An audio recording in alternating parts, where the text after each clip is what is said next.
Hello guys, Ninja Gaming here, I'm Ed. And I'm Ryan. And today we are reviewing Lollipop Chainsaw, a new funny, bloody, gory, twisted, sexual, and completely demented video game. And here's Ed with the story. Now in the story for Lollipop Chainsaw, you play as a girl called Juliet.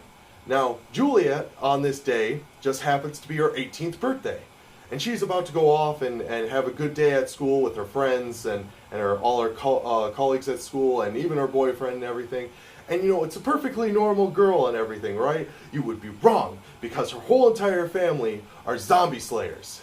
Now what happens is, on her way to going to school, she finds out that the world is being attacked through the power of black magic and bombs are being attacked by the Rotten World, which is this other dimension that is making all her friends and colleagues at the school zombies.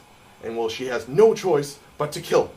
There is a few survivors, but she has to kill all of them because as soon as the gas touches them, they're zombies. There's no going back from that. And with the help of her boyfriend's decapitated head, she will save the world from this zombie infestation. Well, I can't give any more away from this awesome story. So I'm just going to take it right to gameplay, right? Thank you very much, Ed.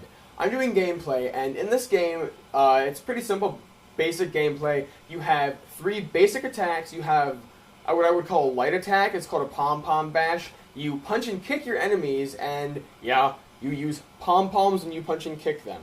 You also wield a bedazzled chainsaw that you can use heavy attacks or ground attacks for different enemies. You also use your boyfriend's decapitated head as a weapon in a little sort of mini game called Nick Roulette. You can do an assortment of different things with that, but you'll have to play to find out what those things are.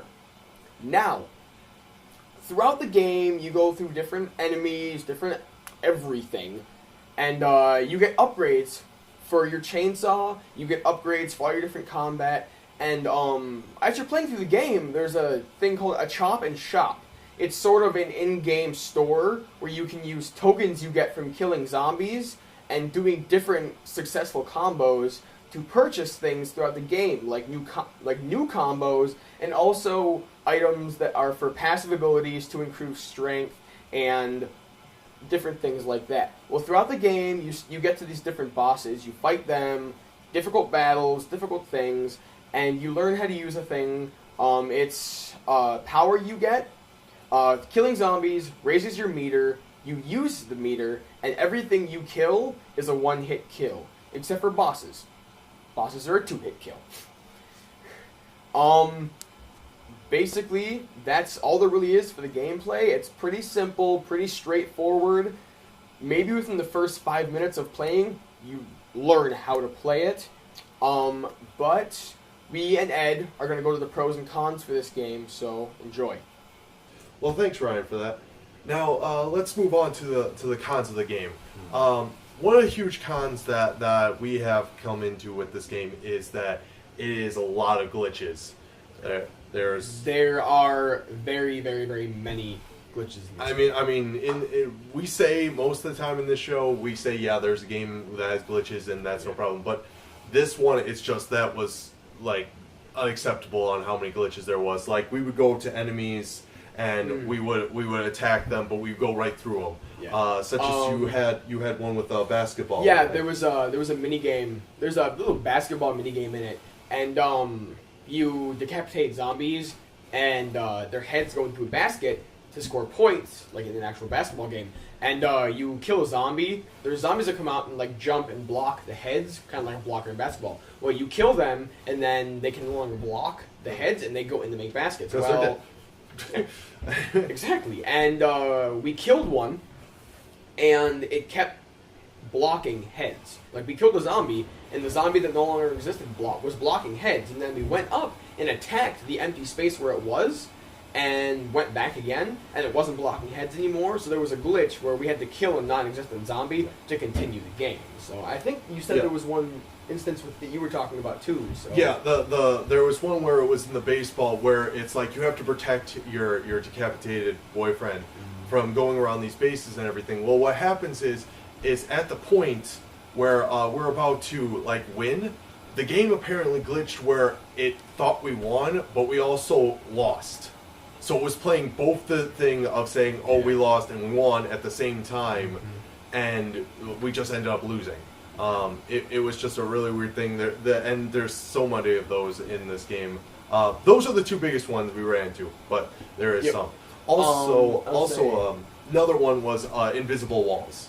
Yeah, there was a lot. Most games you can deal with it, like it's not too bad, but the invisible walls in this game are pretty obvious. You see a fence that's like lower than your knees, and when you go to jump over it, you jump and you stay right along that fence, like 5 feet in the air. And I mean, this wouldn't go out into places. We would just like, it would be in the middle of the place that you're just running around. You couldn't jump over it. Exactly. It was somewhat stupid that way. And then of course the voice acting. The voice acting could have used a lot of work. Like sometimes we thought like even the actors weren't putting much emotion into it. Exactly. There was emotion, just in the wrong place at the wrong time. Yeah. One of the pros we found, one of the major pros is, because of the kind of game that this is, it had certain points it had to hit, and this game hit all of them. It was twisted, tormented, disgusting, gory, and sexual, and funny, and just humorous, and as... This isn't a game that's supposed to be massively serious stuff, instead of like a huge like story-driven thing where you're... it's a funny game. It's going to be fun. Especially not for children because of all the sexual innuendos. Definitely not for children. But it's still, it hit all those points. Yes, so it did. What would you give it? Honestly, out of a 10, a 6.5. The sexual innuendos for me were really funny. There was a couple things that I guess just you wouldn't expect to happen that they actually caught in the game. I mean, it was just all around. I liked it. Would I spend money on it to own it? No. But would I rent it and play it for an entire week straight? Yes, I definitely would. So I'd say a 6.5.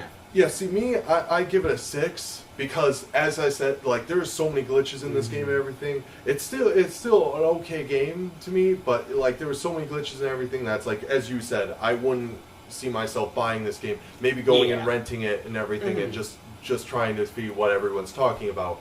And the one thing why it's higher than just average of a 5 is like because the story is just. It hit all the points, as we said. It just hit every single one of the points. It just didn't have glitches, and it just seemed like it was rushed. A little bit, yeah, I agree. So yeah. All right. Well, anything else you got to add, Ryan? No, I think that's all of it. So 6.5 for Ryan, 6 for me. As always, guys, comment down there. Give us your ideas or any games you want us to do. Like, share, and of course, always subscribe up there, guys. We'll see you later, guys.